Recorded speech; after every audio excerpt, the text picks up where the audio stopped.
Level 1. Unranked. You are 13 years old, and it is 2 in the morning, and your eyes burn, and you do not notice. The house is asleep behind your bedroom wall. You have taught yourself to play without the keys clicking, the way other kids learn to sneak food out of the fridge at night. Down here, inside the game, every millisecond belongs to you. You move, and the world answers exactly, instantly, perfectly on time. Upstairs, nothing answers you like that. So you stay down here. A name blinks into your lobby. Casa. You have never seen his face, and you never will. You will queue beside this person almost every night for 3 years and never once learn his real name. Tonight, the two of you climb 2 divisions, and he types something only you would find funny. And you laugh so hard, you have to clamp your own hand over your mouth so the house doesn't wake. On your desktop sits a save file for the one game you love more than any other. A slow, strange, single-player thing with a real story inside it. You are 40% of the way through. You will finish it someday. When things slow down, you are not hiding from anything, you tell yourself. You are just better in here than you are out there. 12 years from now, a stadium will chant a name that belongs to you. You don't know that yet. You also don't know that the thing dragging you into this chair at 2 in the morning, the thing your family keeps trying to fix, is the exact thing a company will one day pay good money to keep broken. Level 2. Hard stuck. You are 15. You have been stuck at the same rank for 4 months. There's a word for it where you come from. Hard stuck. It sits on your shoulders like a wet coat you can't take off. The game does not feel like a game anymore. It feels like a number you have to shove uphill with your whole body. You play 8-10 hours a day now. And somewhere inside those 4 months, a small thing happens that you never catch in the act. You stop laughing when you win. The screen says victory, and you feel nothing and you just open the next queue. Casa is still there every night. The two of you have a plan now, said out loud, the way 15-year-olds say gigantic things lightly, like they cost nothing. You'll go pro, both of you, same team. One day, there is an older player who sometimes drops into your calls. 3 ranks above you, half a legend in your little corner of the ladder. One night he watches you grind a brutal 12-hour session with no break, no food, barely a word. He says it like it's the finest compliment he owns. This kid doesn't get tired. He never leaves the chair. You think it means you were built for this. You think being hard stuck is the hard part of all this. You are wrong about which part is hard. You will stay wrong for 10 years. The climb was never the problem. The problem is what's waiting at the top of it. Level 3. Radiant. You are 16, and one ordinary night, with no ceremony at all, you crack the top 500 players in your entire region. Radiant. The number beside your name now lives in the top 10th of 1% of everyone who has ever opened this game. Out of millions, you are one of a few hundred. A scout messages you. A real one. Real organization, real email signature, real history of finding teenagers exactly like you. He has watched your replays for a week. He sends a sentence that will follow you for the rest of your life, and at 16 you read it as the kindest thing anyone has ever said about you. He never leaves the chair. That's the one you can't teach. They fly you out for testing. They wire you to a machine and sit you in front of a screen and measure the only thing that turns out to matter, how fast your brain turns light into motion. A coach reads the number off the monitor and lets out a low whistle. 180 milliseconds. Elite. Faster than almost anyone they have ever put in that chair. The kids who wouldn't pick you for their team 2 years ago now leave your stream open in another tab while they pretend to do homework. You write the number down. 180. You think it is a badge. It is a clock. And it has already started counting down. Level 4. Academy. You are 17 when you sign your first contract. An academy slot the bottom rung, the development team that exists to feed players up to the real one. The money is almost nothing, less than a summer job. You sign it like it's a winning lottery ticket, because to you it is. You move into the gaming house. Here is the day. Every day. You wake at noon.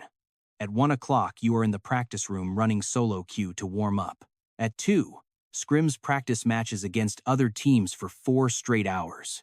dinner that someone else cooks so you don't lose the time. 30 minutes where a physiotherapist makes you stretch your hands and you tell her your wrist is fine. It is not fine. Then back into solo queue until the screen smears. 6 days a week, sometimes 7, and nobody calls it 7 because there is a badge of honor in this place that says the one who grinds more wins more. It is not true. Everyone believes it anyway. There is a whiteboard in the practice room with a strategy somebody wrote on it 2 rosters ago. Nobody erases it. Nobody uses it. It just lives there, like weather. That month, Casa messages you. He's stepping away from competitive for good. I'm done grinding, man. I just want to have a life. You stare at the words, and you feel a thing you will be ashamed of later. You feel sorry for him. You decide, quietly, that he didn't have what it takes. That is the single biggest mistake you will ever make. It will take you 8 years to even see it sitting there. One of you just walked away from the game. The other one just walked into a machine and pulled the door shut behind himself. Level 5, Tier 2. You are 18, a starter on the second team, and you are good now. Properly. Frighteningly good. You have poured 2,000 hours into mastering one specific way of playing, one set of tools, one rhythm, one style, until it is no longer a skill you have. It is a thing you are. Then, on a Tuesday morning, a patch goes live. A balance patch. A developer you have never met, in a city you will never visit, sitting in a meeting you will never hear about, has decided that your specific tools are too strong for everyone else. So they nerf them, gut them, overnight. By 10 o'clock in the morning, the exact thing you spent 2,000 hours becoming is worthless. Not weaker, not a little off. Deleted. The whole house gathers in the practice room and reads the patch notes off their phones in total silence. Somebody laughs the bad kind of laugh, the kind with no air behind it. And you understand, sitting there with your coffee going cold, a thing nobody ever warns you about. In this job, the ground itself can be edited. Your craft can be erased by a stranger updating a file on a server, and there is no one to be furious at, because no one did it to you. They just did it. So you start over, from zero. You teach your hands a new way to be excellent, and you do not know yet how many more times you are going to have to do exactly this. Interlude. The Grind, a LAN event in a city whose name you genuinely cannot recall a week later. The hotel air conditioning smells like cold metal and old carpet. You play for 9 hours and say maybe 40 words out loud the entire day. A practice room at 4 in the morning. Every other chair is empty. You are still in yours, because the chair is the only place the noise inside your head goes quiet. A team-appointed sports psychologist, paid for by the org, who asks you in your first session what you do for fun. You sit there. You genuinely do not understand the question. You ask her to repeat it. A night, just before your 19th birthday, when you quietly make a second account. A smurf, a low-ranked alt, an anonymous name, a stranger's face. You tell yourself it's to practice a new role. It is not. You make it because you want, just one more time, to feel the game the way you felt it at 13. Free. Stupid. Yours. Level 6. Franchise. You are 21, and you sign with a top-tier organization. A franchise, a name your mother has heard of. There is a stage with your face on it. There are lights. The contract has 6 figures printed on it in a font that looks like it costs money. The dream, the actual, specific dream you whispered to Casa at 15, the one that cost nothing to say comes true, on paper, in ink, in front of everyone. That night, alone in your room in the new house, you log into the Smurf, the free account, the one that's supposed to feel like being 13, and you watch yourself do it. You are counting minions. You are tracking your win rate in your head.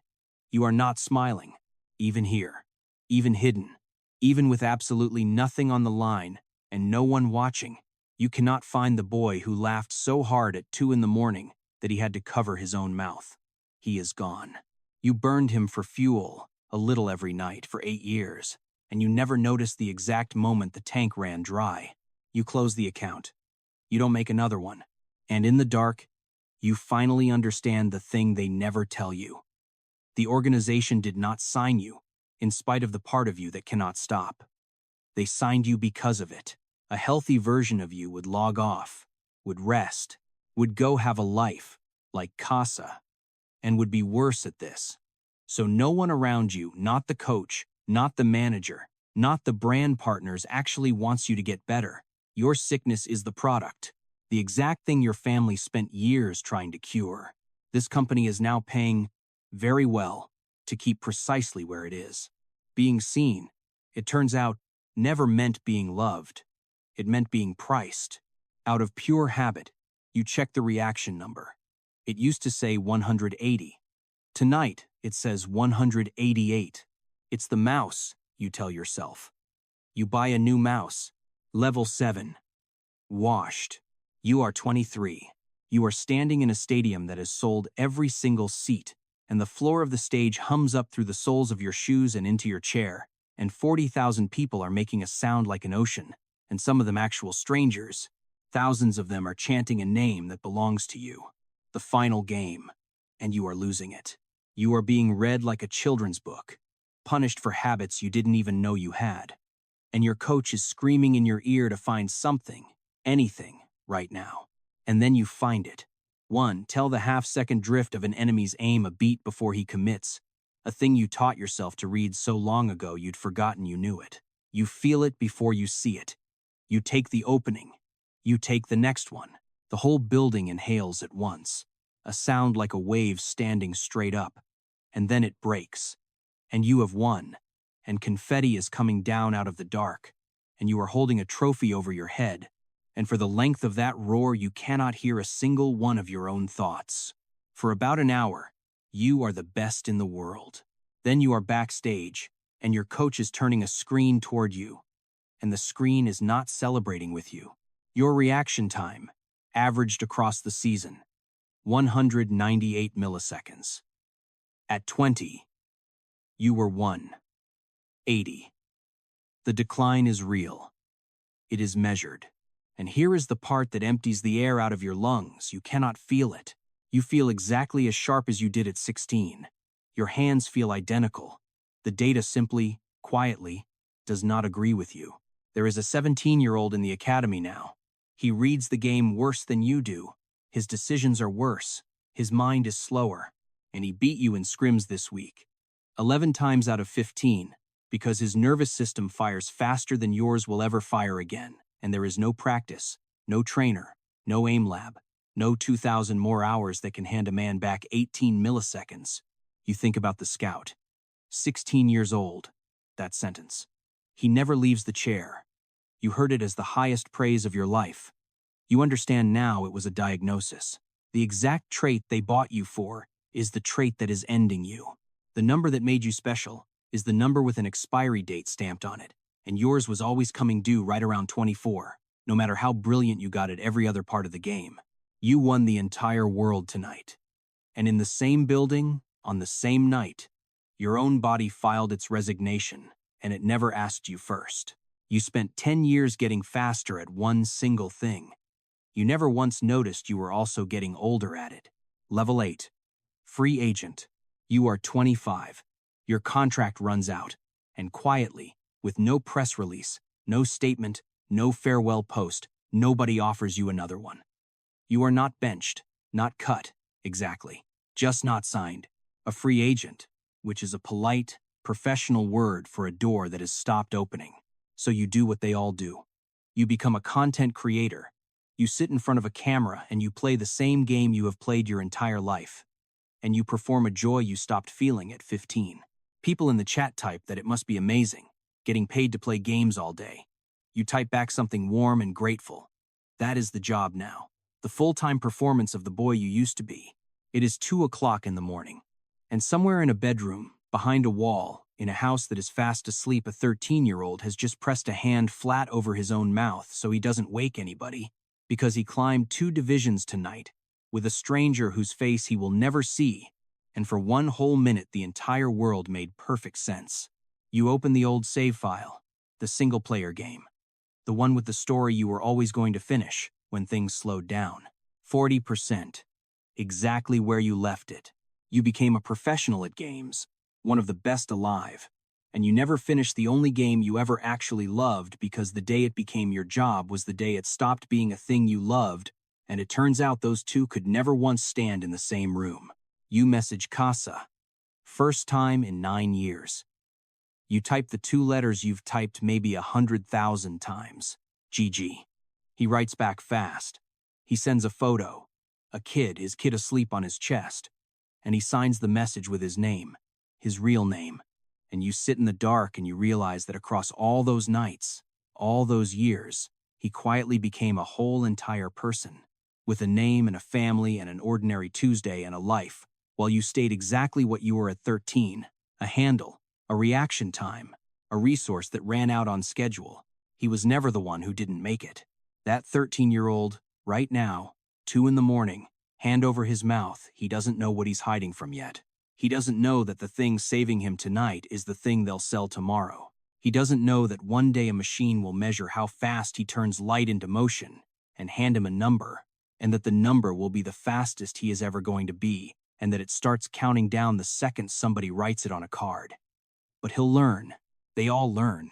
And 25 years from now, a kid is going to message him in a lobby, and the tired man on the other side of the screen is going to type the exact same words a scout once typed about a boy who never left his chair. The cycle doesn't end. It just changes seats.